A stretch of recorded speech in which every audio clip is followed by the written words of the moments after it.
प्रिय विद्यार्थियों, संस्कार children academy Indira colony Barmer के यूट्यूब प्लेटफॉर्म पर एक बार फिर से आपका स्वागत है। कोरोना का इस काल में शायद आप लोग स्वस्थ होंगे, अच्छे होंगे, सकारात्मक होंगे। हम लोग बात कर रहे थे जियोग्राफी सीरीज के अंदर भारत के अंदर मानव भूगोल की, और जिसमें हमने बात की थी जनसंख्या के बारे में। जनसंख्या के बारे में आज हम लोग बात करेंगे भारत की जनसंख्या के बारे में, और जिसके अंदर आज हमारा लेसन रहेगा वो रहेगा जनसंख्या वृद्धि, और भारत में जनसंख्या वृद्धि की विभिन्न अवस्थाओं के बारे में हम लोग अध्ययन करेंगे। तो सबसे पहले बात करते हैं जनसंख्या वृद्धि कहते किसे हैं, क्या चीज़ होती है, उसके बारे में। विद्यार्थियों, जैसा कि हम लोग जानते हैं, पहले भी हमने इसके बारे में पढ़ा जब विश्व के अंदर मानव भूगोल की जनसंख्या हमने पढ़ी। आज हम लोग भारत के अंदर मानव भूगोल में जनसंख्या वृद्धि की बात कर रहे हैं। तो परिभाषा की बात करते हैं, किसी निश्चित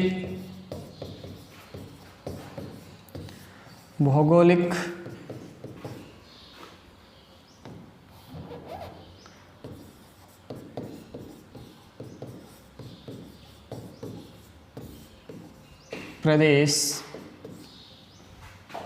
प्रदेश की जनसंख्या में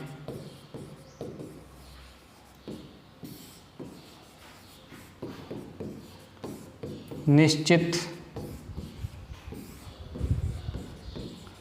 समय अंतराल में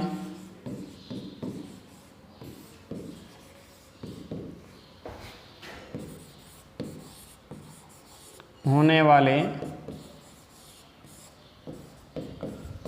परिवर्तन को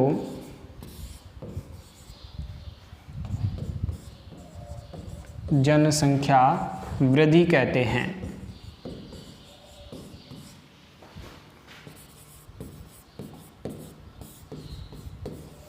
किसी निश्चित भौगोलिक प्रदेश की जनसंख्या के अंदर निश्चित समय अंतराल में जो परिवर्तन होता है उस परिवर्तन को जनसंख्या वृद्धि कहते हैं। या एक शब्द का यूज किया हमने, परिवर्तन को। अब परिवर्तन में क्या हो सकता है, जनसंख्या में परिवर्तन का मतलब तो ये भी हो सकता है कि जनसंख्या घट भी सकती है और बढ़ भी सकती है, दोनों में कुछ भी हो सकता है। यदि परिवर्तन धनात्मक होता है, यानी यदि जनसंख्या बढ़ती है तो उसे हम कहेंगे धनात्मक जनसंख्या वृद्धि। यदि जनसंख्या बढ़ती है तो उसे हम क्या कहेंगे, धनात्मक जनसंख्या वृद्धि। यानी जनसंख्या के अंदर यदि बढ़ोतरी होती है, जनसंख्या के अंदर परिवर्तन के दौरान यदि जनसंख्या बढ़ती है तो उसे हम लोग कहते हैं धनात्मक जनसंख्या वृद्धि। और दूसरी तरफ हम लोग बात करें, यदि जनसंख्या किसी प्रदेश की घटती है तो घटने पर उसे हम लोग क्या कहते हैं, ऋणात्मक जनसंख्या वृद्धि। यानी जनसंख्या परिवर्तन के दौरान यदि किसी प्रदेश की जनसंख्या घट जाती है तो घटने पर उसे क्या कहा जाता है, ऋणात्मक जनसंख्या वृद्धि कहा जाता है। यहाँ जनसंख्या वृद्धि और वृद्धि का मीन्स ये कभी नहीं है कि जनसंख्या का बढ़ना जनसंख्या वृद्धि कहलाता है। आमतौर पर हम लोग यदि शब्दार्थ देखें जनसंख्या वृद्धि किसे कहते हैं, तो आमतौर पर विद्यार्थियों का यही जवाब होता है जब क्लास के अंदर पूछा जाता है तो कहते हैं कि जनसंख्या का बढ़ना जनसंख्या वृद्धि है। तो जनसंख्या वृद्धि हमारी भौगोलिक परिभाषा ये नहीं है। जनसंख्या वृद्धि का मतलब ये है कि निश्चित समय अंतराल में जो परिवर्तन होता है जनसंख्या के अंदर, किसी निश्चित प्रदेश की जनसंख्या में निश्चित समय अंतराल के दौरान होने वाले परिवर्तन को हम लोग जनसंख्या वृद्धि कहते हैं। तो परिवर्तन होना जनसंख्या वृद्धि है। परिवर्तन के दौरान यदि जनसंख्या बढ़ती है तो उसे हम लोग कहेंगे धनात्मक जनसंख्या वृद्धि, और परिवर्तन के दौरान जनसंख्या यदि घटती है तो उसे हम लोग कहेंगे ऋणात्मक जनसंख्या वृद्धि। तो यहाँ जनसंख्या वृद्धि का ये अर्थ कभी नहीं है कि जनसंख्या का बढ़ना। वृद्धि का मतलब यहाँ पे ये है कि जनसंख्या में परिवर्तन होना, और ये परिवर्तन धनात्मक भी हो सकता है और ऋणात्मक भी हो सकता है। तो जनसंख्या वृद्धि किसे कहते हैं, जिसके बारे में हमने बात की। अब हम लोग बात करेंगे भारत की जनसंख्या के बारे में। 1871 से पहले भारत के अंदर जनसंख्या के कोई विश्वसनीय आंकड़े नहीं थे। भारत के अंदर 1872 में पहली बार जनगणना हुई, और पहली बार जो जनगणना हुई 1872 के अंदर, वो जनगणना केवल कुछ एक राज्यों के अंदर प्रयोगात्मक आधार पर की गई थी। तो भारत के अंदर प्रथम जनगणना कब हुई? 1872 में। भारत में प्रथम जनगणना कब हुई? क्या उत्तर होगा हमारा? भारत में प्रथम जनगणना हुई थी 1872 के वर्ष के दौरान। इससे पहले भारत के अंदर जनगणना के या जनसंख्या के कोई विश्वसनीय आंकड़े उपलब्ध नहीं थे। अब भारत में प्रथम जनगणना 1872 के अंदर जो हुई थी वो कुछ ही राज्यों के अंदर हुई थी, जिसे प्रयोगात्मक आधार पर किया गया था। तो भारत के अंदर अब हमारे सामने प्रश्न है कि संपूर्ण जनगणना कब हुई? भारत के अंदर संपूर्ण जनगणना कब हुई? भारत में प्रथम संपूर्ण जनगणना किस वर्ष हुई? इसकी यदि हम बात करें तो भारत के अंदर प्रथम संपूर्ण जनगणना 1881 के वर्ष में हुई। भारत में प्रथम संपूर्ण जनगणना कब हुई? 1881 के अंदर हुई। अब दो प्रश्न हैं, कंफ्यूज होने की कोई जरूरत नहीं है। भारत में प्रथम जनगणना कब हुई? तो प्रथम जनगणना 1872 के अंदर हुई। और भारत के अंदर प्रथम संपूर्ण जनगणना कब हुई? तो भारत के अंदर प्रथम संपूर्ण जनगणना 1881 के अंदर हुई। यानी जो 1872 में जनगणना हुई थी उस टाइम पूरे भारत में नहीं हुई थी, केवल कुछ एक राज्यों में इसे प्रयोगात्मक आधार पर किया गया था। बात करते हैं भारत में जनसंख्या वृद्धि की अवस्थाओं की। 1901 से लेकर और 2011 के मध्य की जनगणना का अध्ययन करें यदि हम, तो अध्ययन करने पर भारत की जनसंख्या जो है, जिसे हम लोग 4 अवस्थाओं के अंदर बांटकर अध्ययन कर सकते हैं। 1901 से 2011 तक की जनसंख्या को हम लोग कितनी अवस्थाओं में बांटकर अध्ययन कर सकते हैं? 4 अवस्थाओं के अंदर बांटकर अध्ययन कर सकते हैं। 4 अवस्थाएं कौन सी है उनके बारे में चर्चा करते हैं।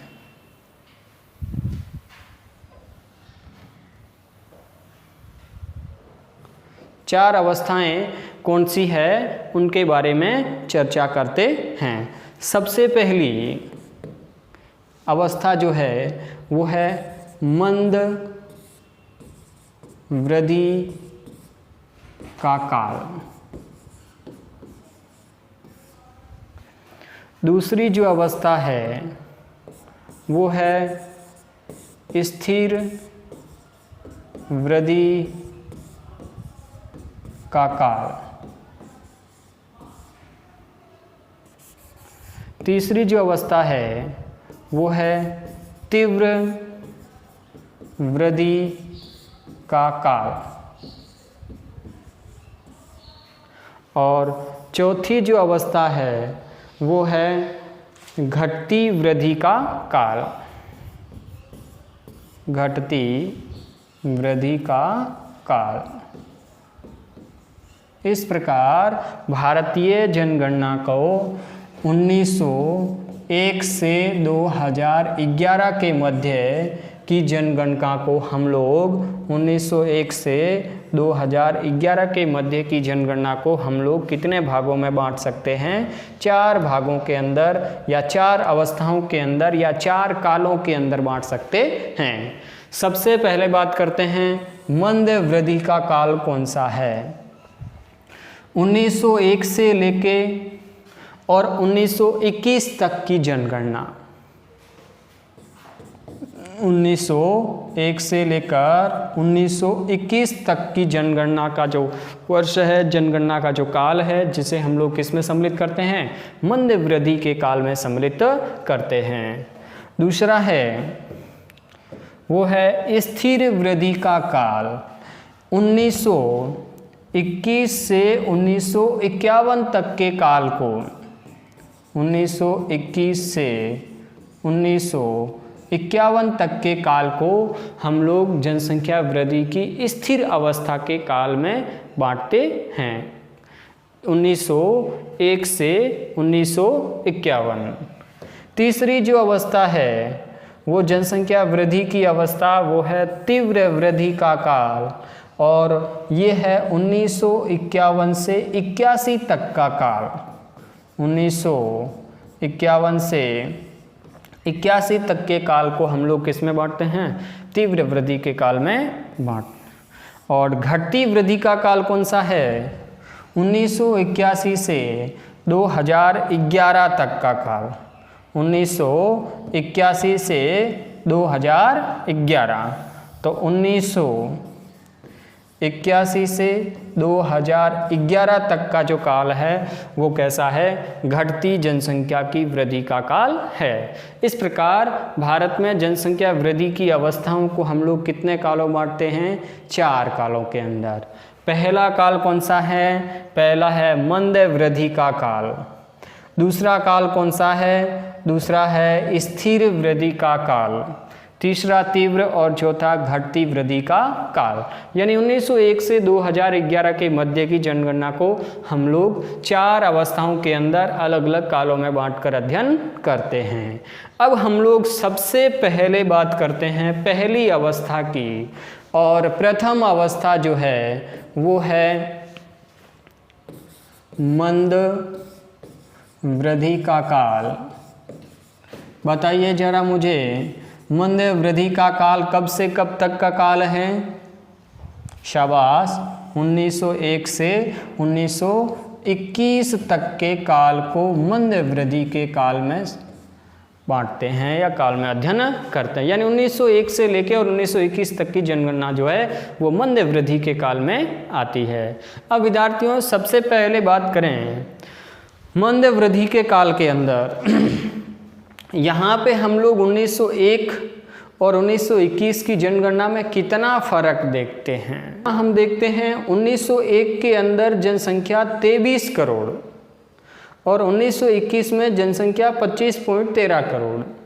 यहाँ 23.83 और यहाँ 25.13, तो 23.83 करोड़ और 25.13 करोड़ जनसंख्या एक में और 21 में। फर्क है क्या ज़्यादा? ज़्यादा फर्क नहीं है, लेकिन हमारे सामने इंटरेस्टेड पॉइंट तो ये है कि दशकीय जनसंख्या अंतर और वृद्धि दर को देखें।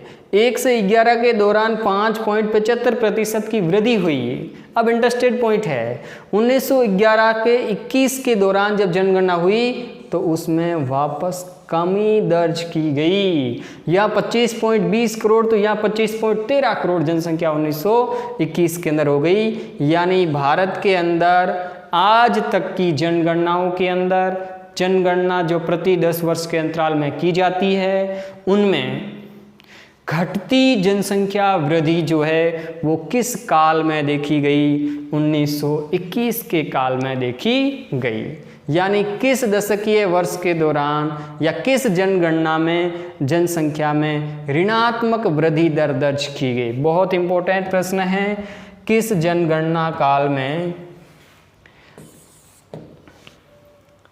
1900 किस जनगणना काल में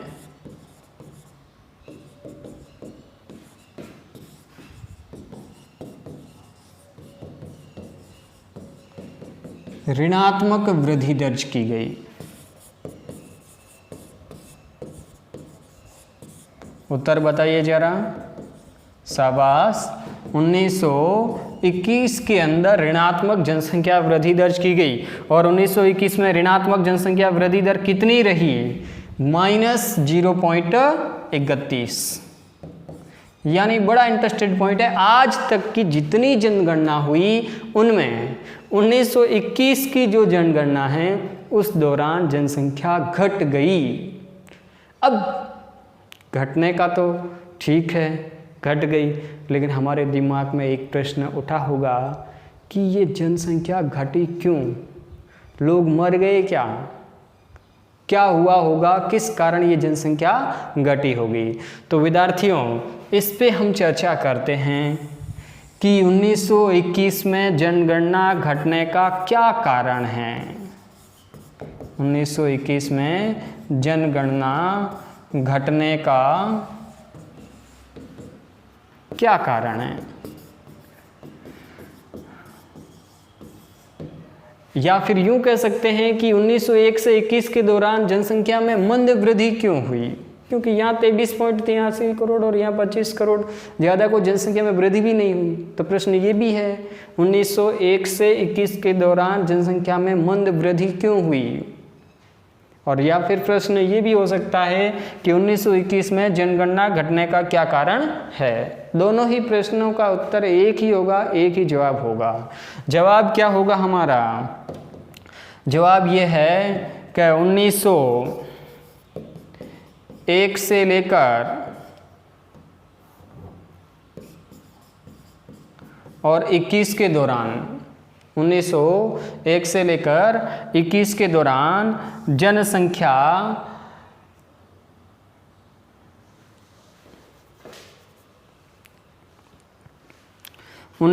से 21 के दौरान महामारी, अकाल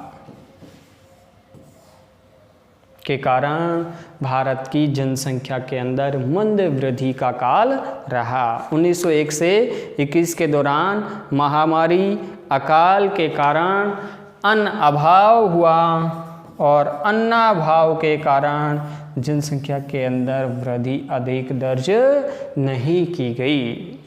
पहली वृद्धि की ये अवस्था है। अब लोग हम वृद्धि की दूसरी अवस्था की बात करते हैं। वृद्धि की दूसरी अवस्था जो है वो है जिसे हम लोग कहते हैं स्थिर वृद्धि का काल। दूसरी अवस्था को हम क्या कहते हैं? स्थिर वृद्धि का काल। पहली मंद वृद्धि की अवस्था और दूसरी है स्थिर वृद्धि की अवस्था। यहाँ देखिए 1921 से 51 के दौरान हम लोग देखते हैं जनसंख्या की वृद्धि जो है वो स्थिर रही। कैसे? इस सारणी को देख के हम लोग पता लगाएंगे। 1921 के बाद 31 की तरफ बढ़ते हैं। कितने प्रतिशत जनसंख्या में वृद्धि हुई? 11%। फिर 31 से 41 की ओर बढ़ते हैं, 14%। 41 से 51 की ओर बढ़ते हैं, 13.5%। इस प्रकार हम देखते हैं कि जनसंख्या के अंदर वृद्धि हो रही है, ज़्यादा वृद्धि नहीं हो रही है, निश्चित संतुलित हो रही है, निश्चित अनुपात में वृद्धि हो रही है। 1921 से 51 के दौरान देश की औसत जनसंख्या वृद्धि दर 1.45% थी। औसत की बात करें, ये जो 1.45% जनसंख्या वृद्धि दर रही, इसका क्या कारण रहा होगा? जनसंख्या क्यों बढ़ी?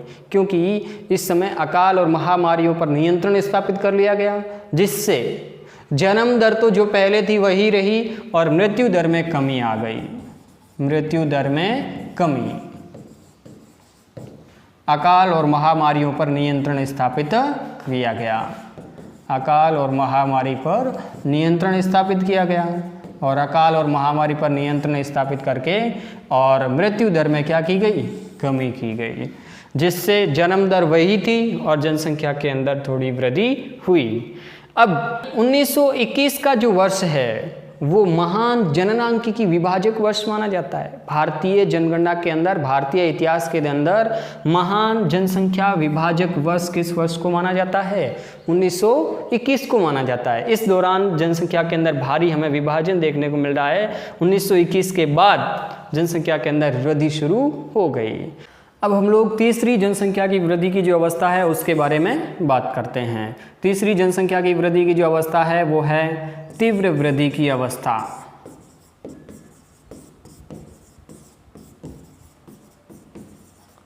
और तीव्र वृद्धि की अवस्था कब से कब तक की मानी जाती है? तीव्र वृद्धि की अवस्था है 1951 से 81 तक का काल।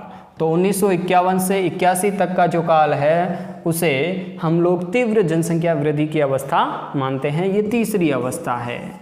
1951 के बाद देखिए आप 21%, 61 में, 71 में 24.80, 81 के अंदर 24.66, यानी इतनी अधिक जनसंख्या में वृद्धि होने लग गई। किस वर्ष के बाद हुआ ये? 1951 के बाद हुआ। तो 1951 के वर्ष को भारतीय जनगणना के अंदर द्वितीय जननांकिकी विभाजक वर्ष माना जाता है। द्वितीय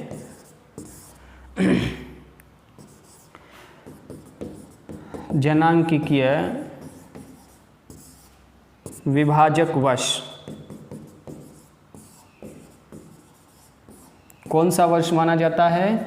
1951 का वर्ष माना जाता है। और हम लोग देखते हैं कि ये जो तीसरी अवस्था है 51 से 81 के दौरान की, इस अवस्था के दौरान भारतीय जनसंख्या के अंदर तीव्र वृद्धि हुई और एक विस्फोटक वृद्धि हुई, जनसंख्या का विस्फोट हुआ और भारत की जनसंख्या बहुत अधिक बढ़ गई। और आप देख रहे हैं यहाँ पे वृद्धि दर जैसे 13, 21, 24 और इतनी अधिक जनसंख्या में वृद्धि है जो इस काल के दौरान देखी गई। अब प्रश्न ये है कि भारत के अंदर किस वर्ष की जनगणना के अंदर आज तक की सर्वाधिक जनसंख्या वृद्धि दर दर्ज की गई? तो सर्वाधिक जनसंख्या वृद्धि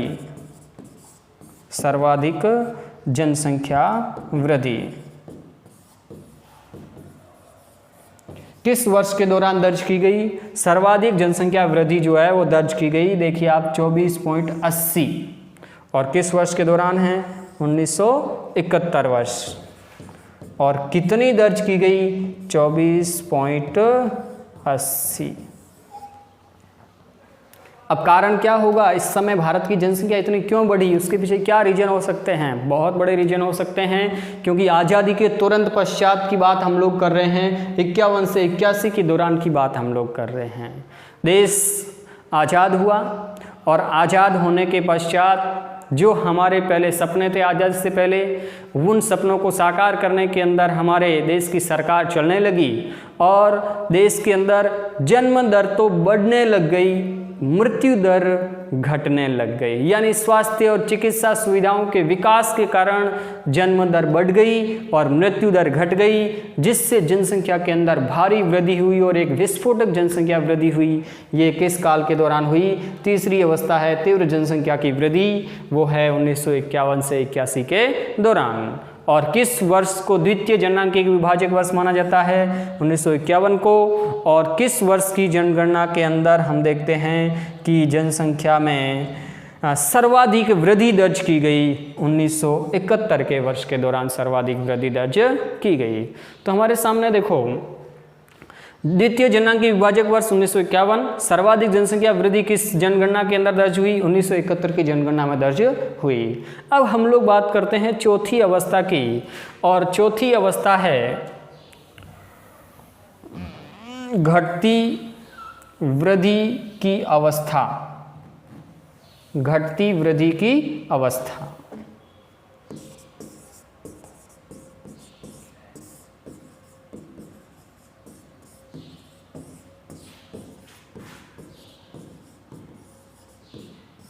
कब से कब तक है? 1981 से 2011।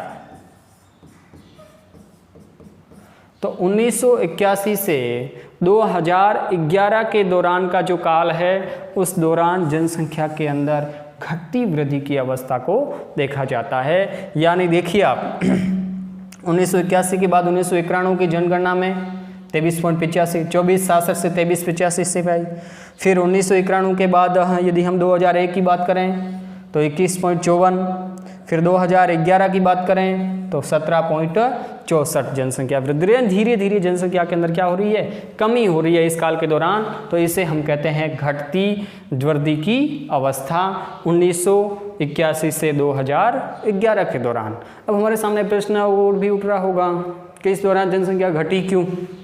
इस दौरान जनसंख्या के घटने का कारण ये है, इस काल के दौरान तीसरी अवस्था के दौरान भारत की जनसंख्या के अंदर जिस तरह से विस्फोटक वृद्धि हुई, उस वृद्धि को देखते हुए हमारे देश के संसाधनों पर जनसंख्या का दबाव बढ़ता गया और देश के संसाधनों पर जनसंख्या के दबाव के बढ़ने के कारण कई तरह की हमारे सामने समस्याएं पैदा हुई।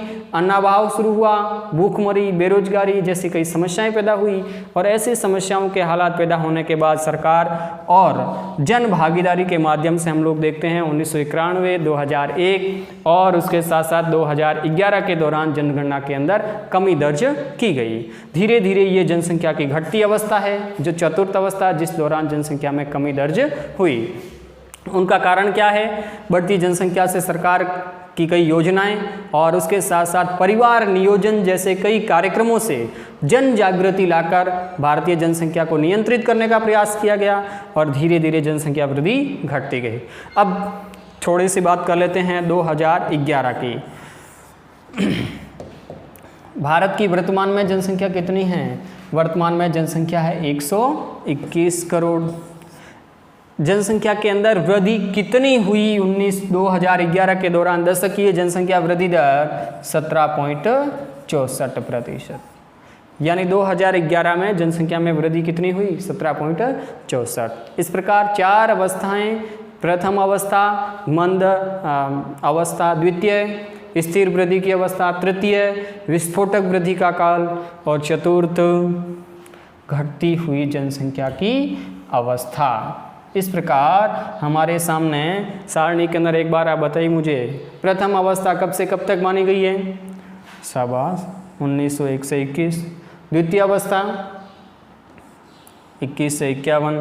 तृतीय अवस्था 51 से 81 और चतुर्थ अवस्था 81 से 2011 जो घटती हुई जनसंख्या की अवस्था है। इस प्रकार भारतीय जनगणना को, जनसंख्या को 1901 से 2011 के दौरान 4 अवस्था में बांटकर हम लोग अध्ययन करते हैं। आज का लेसन हमारा यहीं समाप्त हुआ। थैंक्स फॉर वॉचिंग संस्कार चिल्ड्रन एकेडमी।